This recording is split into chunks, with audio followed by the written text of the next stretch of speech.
and digital marketing for clients. A few international, some smaller local guys, and I'll show you an example of what I do on gevaarlik.com is for SEO, seeing as the legalization of marijuana is pretty close in South Africa now. It seems like we are heading in that direction, and I've got some clients in the US that I consult for on SEO and content marketing side that specifically work in the cannabis industry. There's a massive gap in South Africa, but as you can see, there's already people selling cannabis oil in South Africa. Even on Takealot you can buy some. But if you see, those first couple of results are obviously ads, and then the first result right at the top that's not an ad is gevaarlik.com. So everything that I do or say I do on gevaarlik.com, what I learn there I take and I apply for clients. So gevaarlik.com is not just a blog, there's also the video side of things. I have a podcast. In 2011 I got my first iPhone, I started listening to podcasts, and I was like, hey, this is actually kind of cool, because you can listen to a podcast while you're doing something else. You can't watch YouTube while you're driving. Well, you can, but you shouldn't. So I started a podcast way back in 2011. I think I was probably the first podcast that wasn't business orientated in South Africa. Definitely the first Afrikaans podcast. Today I'm still doing podcasts, and I rank in the comedy section of iTunes higher than some of Cliff Central's podcasts. Not because I'm particularly entertaining, just because I've got an audience. So let's get into the blogging thing. I use blogging very much as a broad stroke. In 2017, if you're just blogging, you are going to fail. Unfortunately, we live in a digital age where people don't consume content the same way they used to 10 years ago. In 2013 or 2013, even 2003, blogs were hot shit. They aren't anymore. People don't like reading as much as they used to. So that is why creating content in general is what I'm going to be talking about today.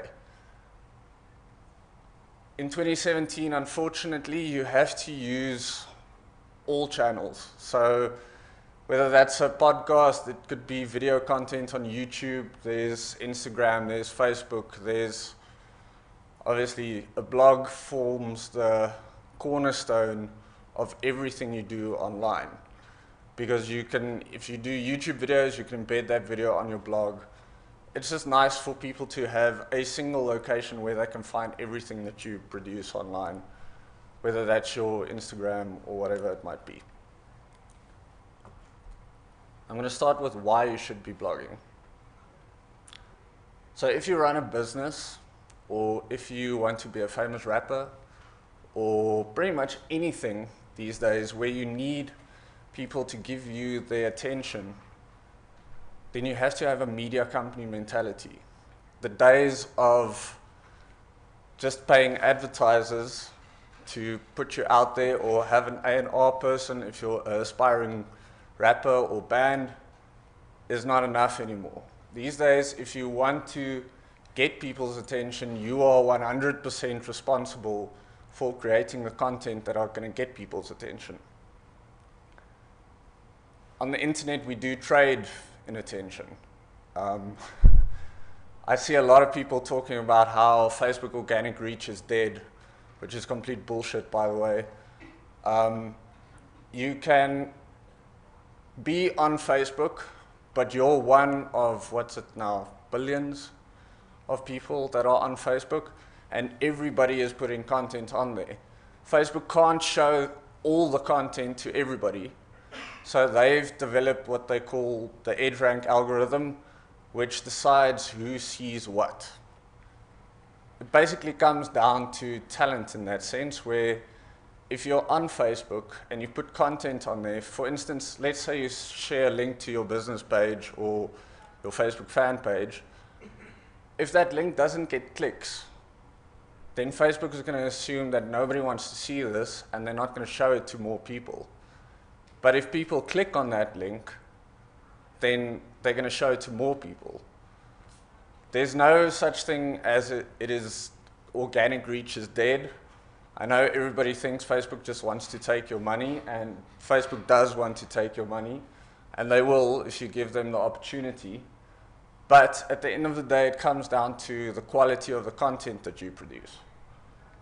The same thing goes for pretty much any other platform.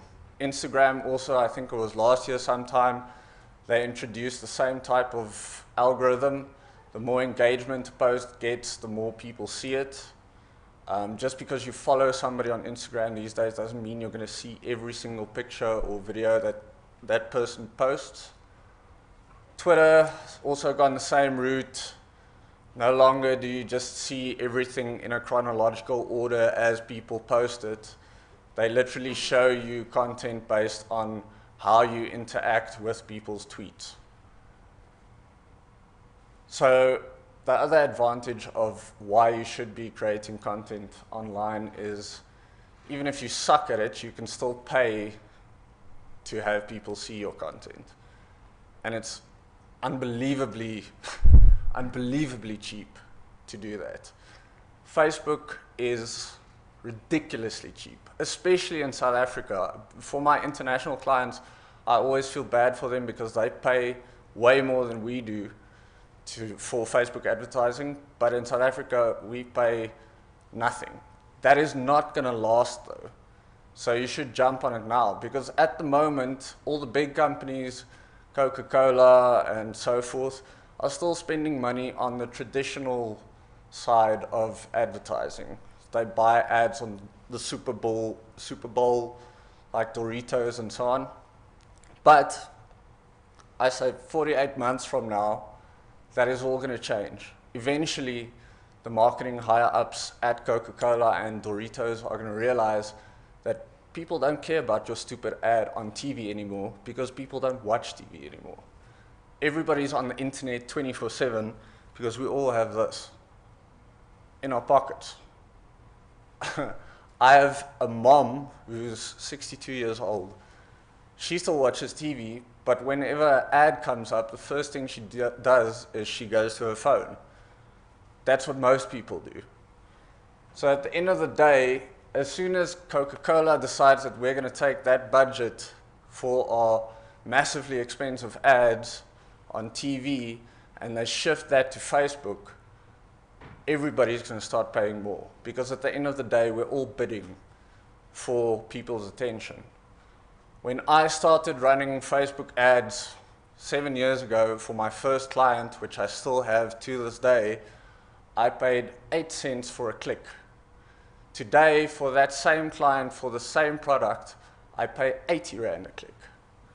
That's purely because more people started using Facebook ads. There's zero excuse anymore for not creating content to get people's attention for your business or whatever it might be. I hear a lot of people say, "Yeah, I can't do video because I don't have a camera," but you do. The camera is right here. You can do everything that I talk about today from this one device.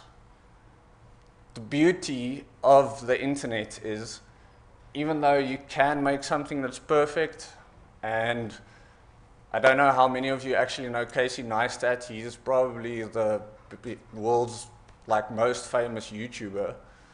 He's actually a filmmaker that started making YouTube videos. And he is really good at it because he's a filmmaker. He crafts exceptional content.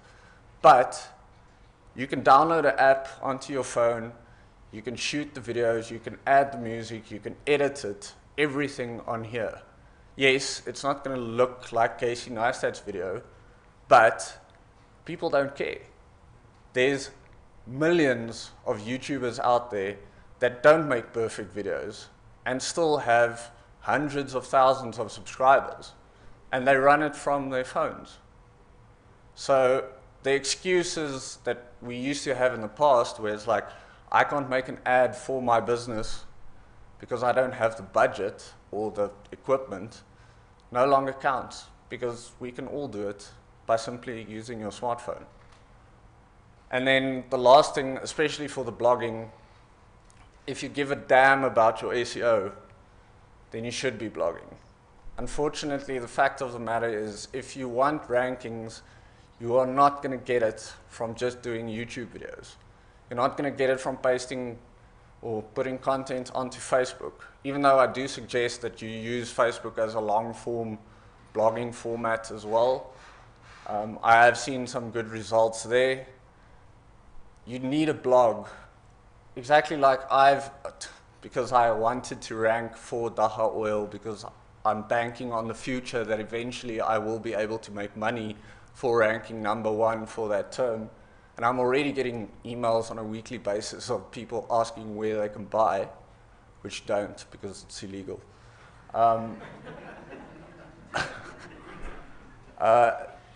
You should blog if you want to have organic search traffic. Yes, you can pay to be on top in Google, but as you've already heard today, the vast majority of people don't click on ads. They go to the #1 organic result because they know that the authority that comes with Google counts. So if Google puts you in the #1 position, it means that you should probably be there and that your content is worth seeing. Why you shouldn't be blogging or creating content? You have no idea what you're doing. So this is one that I learned the hard way by doing it myself for 7 years plus. It's a skill that you have to craft. You cannot do as anybody who owns a business or runs any type of operation will realize when you reach any level of success is it's impossible to do everything yourself. As far as content that you put online goes, if you don't have a clear objective of what you are doing with that content, you should rather not do it. You should not be putting content out there just for putting content out there. If you want to do content, as in blog posts, to gain certain SEO rankings because you're targeting a specific keyword, then you should get somebody who knows how to optimize a blog post to do the content for you. Even if you write the content yourself, get an SEO professional to optimize that content. The same goes for pretty much everything else. If you do a YouTube video and you want to run it as a pre-roll ad on YouTube, get a guy who has done YouTube ads before to do it for you. The fact of the matter is, I hear this all the time where people go, Google ads don't work or Facebook ads don't work. Well, guess what, Susan? There's a bunch of companies that will disagree with you, because what is the ROI of a rugby ball? For me, it's nothing because I'm a skinny runt. But if you're a Springbok rugby player, the ROI of a rugby ball is massive because he knows what to do with a rugby ball. I don't. So if you want to do Facebook ads, yes, you should try yourself and fail yourself so that you can see what it's about. Then it's also not going to hurt as much when you have to pay a professional to do it, because you understand that I can't do it myself. You want it to be perfect. You're paying your 20-year-old niche to blog or Facebook or Instagram or whatever for you.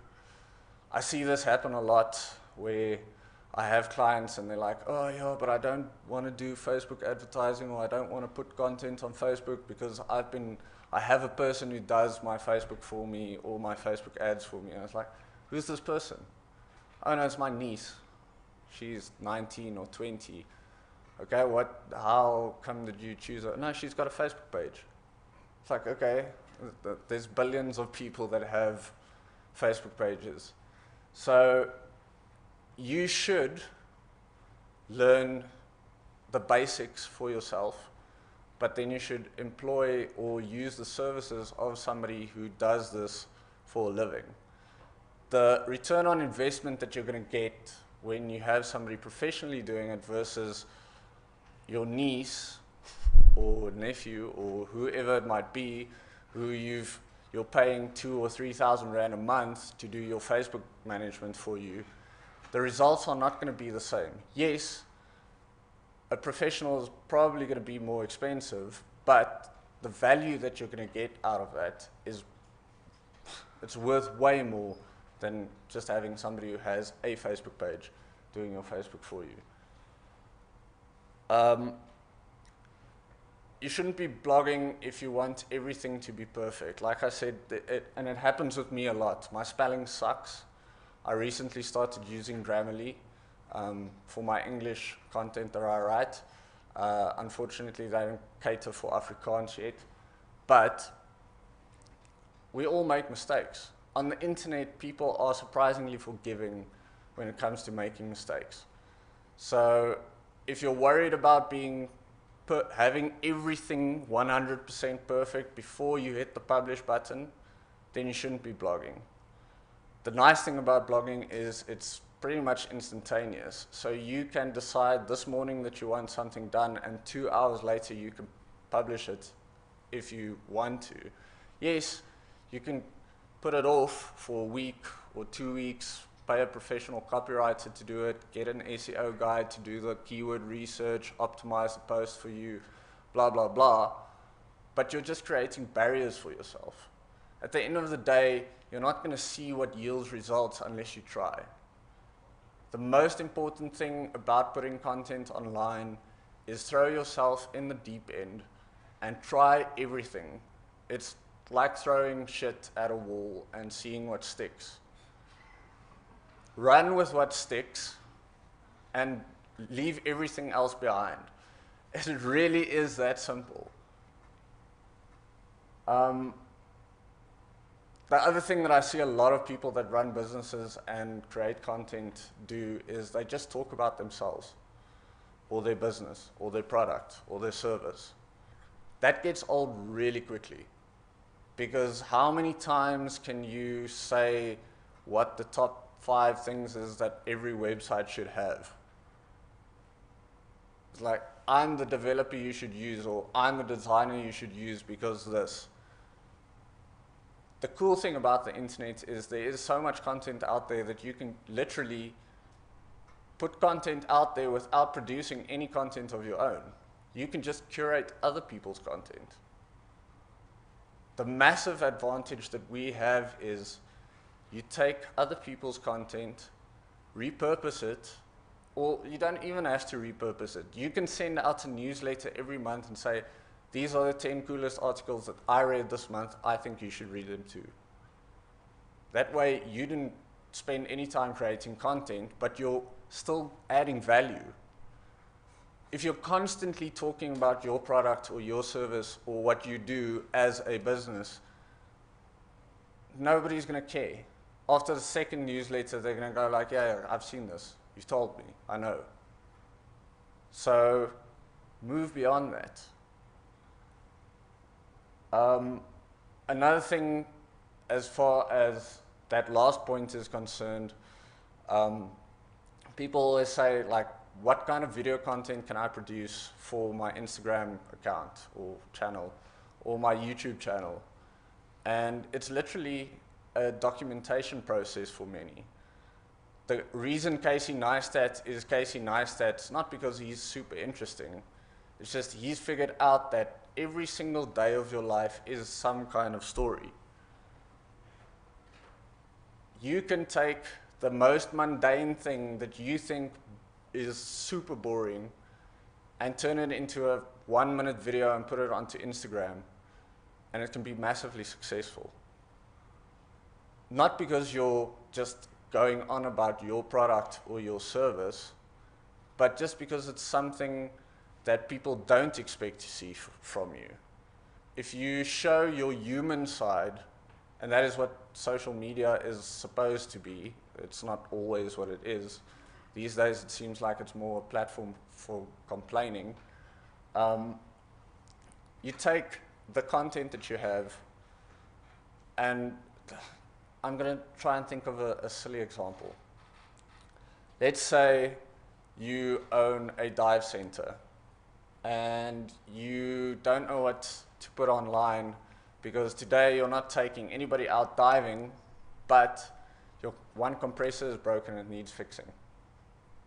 It sounds boring, but if you take the time to put a video together of you taking the compressor in to have it fixed, it's an indirect punt for your business, but it's also a story related to what you do.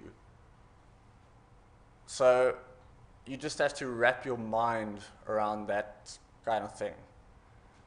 The other things that I don't have in my slides today, especially for the SEO side of things, is I get asked a lot about, white hat is the way to go. I should produce awesome content that's just going to attract links naturally.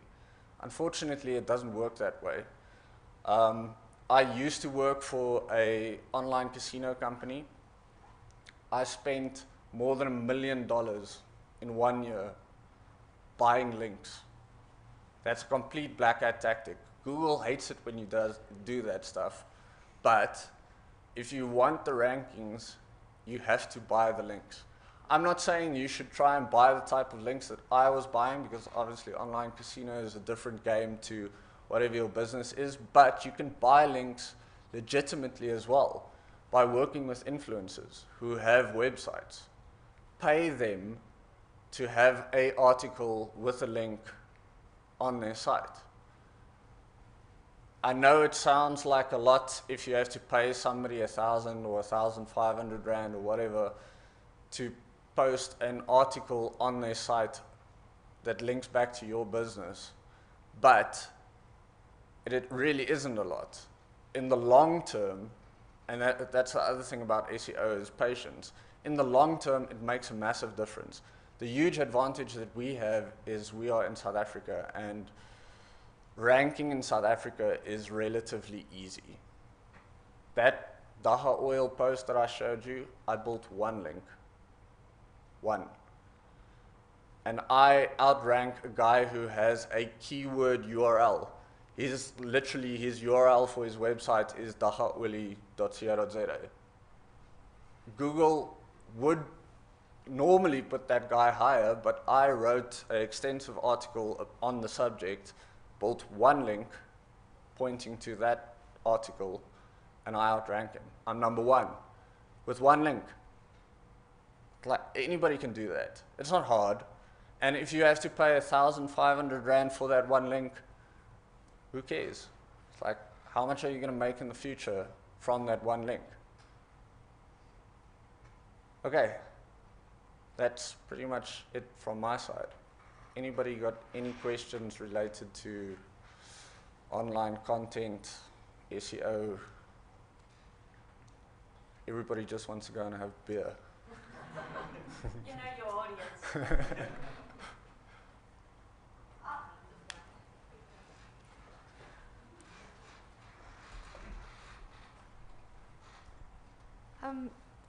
It's about outbound links from your site. So how does it really work? Because I always get a different answer from SEO experts I've asked. Is it really true that that it's like giving out SEO juice? Because like Joost would say, yes, that's a good thing, you've got an outbound link. But then other people would say, every outbound link takes away some of your SEO. So yeah, the other people don't know what they're talking about. One of Google's ranking factors is Google's all about providing relevant information.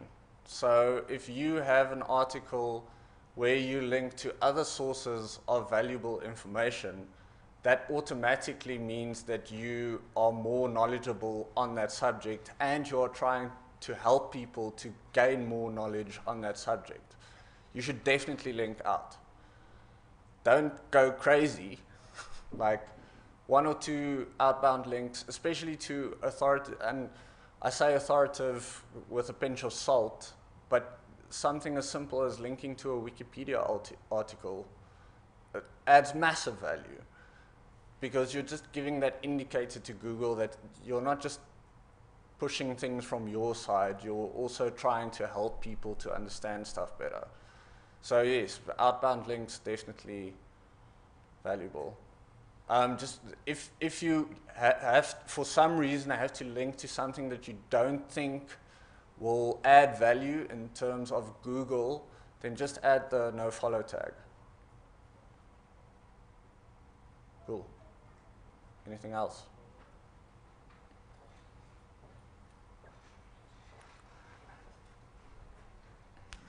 Okay, hi. Yeah, I found that all very interesting. So I'm not a blogger, and I've often thought about it. And I guess if you were I don't know, like a travel adventure fundi, and you blogged and you had this thing going, I could understand that people would follow it. Mm. I'm not that. I've always been a journaler, but my journalism or my journaling is very personal stuff that I wouldn't want to put on the web. So I've found myself in the place of, well, and what do you do? And the one idea I had obviously was becoming a sort of more of a information aggregator, like you were talking about. And then I thought, well, is that all you do? You're just kind of maybe trying to find interesting information that you're spending time putting in one place that can, create value or add value for people. So if you were a blogger, for that end in mind, I could understand you'd want to following, because maybe later on you could be making money for being a good blogger. But if you're trying to promote your business, a website or whatever, obviously on that blog you'd be blogging to try and, I guess, and this is a question, you're trying to build rapport and trust with your followers so that they will then translate that into an interest in your business. Is that correct? Yes. I don't know if any of you know Gary Vaynerchuk.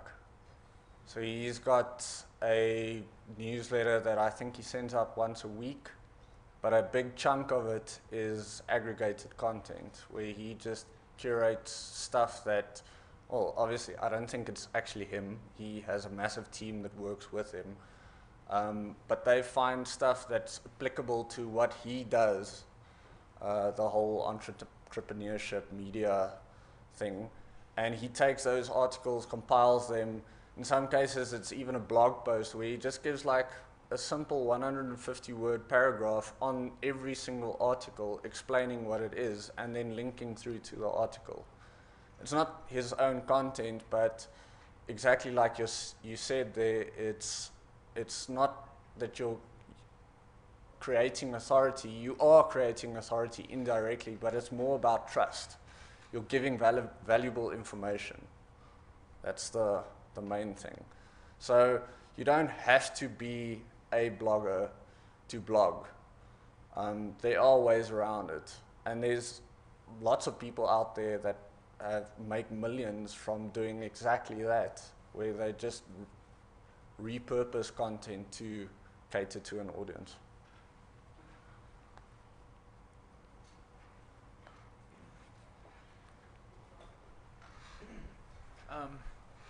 Yeah, so I have a question of, I actually read an article this morning, funny enough, that a lot of people are tending to move away from self-hosted, well, not a lot, but there's like this kind of small niche that are moving away from self-hosted blogs to something like medium.com, and their argument is distribution. Like, I'm finding it really hard to get people to come to my blog, and I'm a little bit maybe more likely for people to stumble across it. Have you had any experience with that, or any thoughts or opinions? Yeah, well, look, it's like the thing about, like, I agree with it. I think Medium is a great platform, especially for long form, like writing stuff. I would not bank on Medium being there forever. That's the biggest problem that I see with putting all your time and effort into, I mean, we all remember MySpace, right? it disappears. And the same thing could happen to Facebook or Twitter. I mean, Twitter is in trouble at the moment. They're trying all kinds of wacky things at the moment to basically bring themselves back. This week they made the move to 280 characters. I don't think that's the one that's going to save them, but they might make a change tomorrow that's going to bring Twitter. I hear so many people say, forget about Twitter, move to Instagram. It's like, no, you should be where you are comfortable and where your audience is. If you have more success on Medium, by all means, publish on Medium. But that doesn't mean that you can't take that same content and have it on your own site that you own, that's never going to go away, and just link back to your Medium post. Thanks, Rowan. You're exactly the right guy for Friday afternoon. I think that's why they chose me for the last spot. So besides Dacha Oil, what other industries do you see emerging in the future? I mean, I'm thinking more around all the hype around VR, AR, blockchain, all of that. I just want to get your views around what you think will be things that you'd be... I think a massive one that's coming is audio. Well, it's not coming, it's been happening for a while. But if you said, even 5 years ago or 10 years ago, you said somebody, you're going to have a device in your home one day that's literally going to be listening to every single sound, you would have said, there's no way I'm letting that happen. But now, I have a Google Home device. I talk to it all the time. I literally get up in the morning, instead of reading my emails, I say, okay, Google, give me my briefings. And it literally, word for word, gives me my briefings for that day. If I could give you advice, it would be podcasting is massive. In South Africa, we're not quite there yet because we've got a bit of an infrastructure problem here with internet penetration, but it is definitely growing. Compared to when I started my podcast back in 2011, there's way more podcasts now. Also, learn how to do things like Alexa briefings. We are literally in the roaring 20s of audio on the internet. My son is not even 2 years old already. He's already done Google searches with his voice, but he can't type or read. So the way things are changing is definitely moving more towards audio. So that's one that I would definitely bank on. Video content on Facebook is, their algorithm is even slanted towards showing people more video content. So if you're on Facebook, not just putting videos, like creating a video and posting it onto Facebook, but live video on Facebook is extremely valuable. The biggest thing that people underestimate is live video, because if you start a live broadcast on Facebook through your page, every single person that likes your page gets a notification that you started a live broadcast. So live is also, and I see Facebook has now actually implemented live audio as well. So you can go, instead of going start live video, you can choose to do live audio. So there's, once again, the audio thing is coming in there, where I've actually been thinking about moving my podcast, doing it live on Facebook, because then it's archived in Facebook in any case. My only problem there is, how do I get that to go into iTunes? But yeah, definitely audio and video is two big ones. And Dacha Oil. Any other questions? Okay, great. Thank you, guys.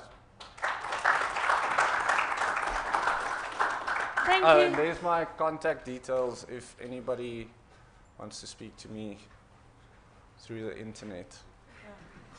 Thank you, Rowan. You're right. I did actually put you on a Friday afternoon because I knew you could take the slot of death and make everyone excited. So, For big.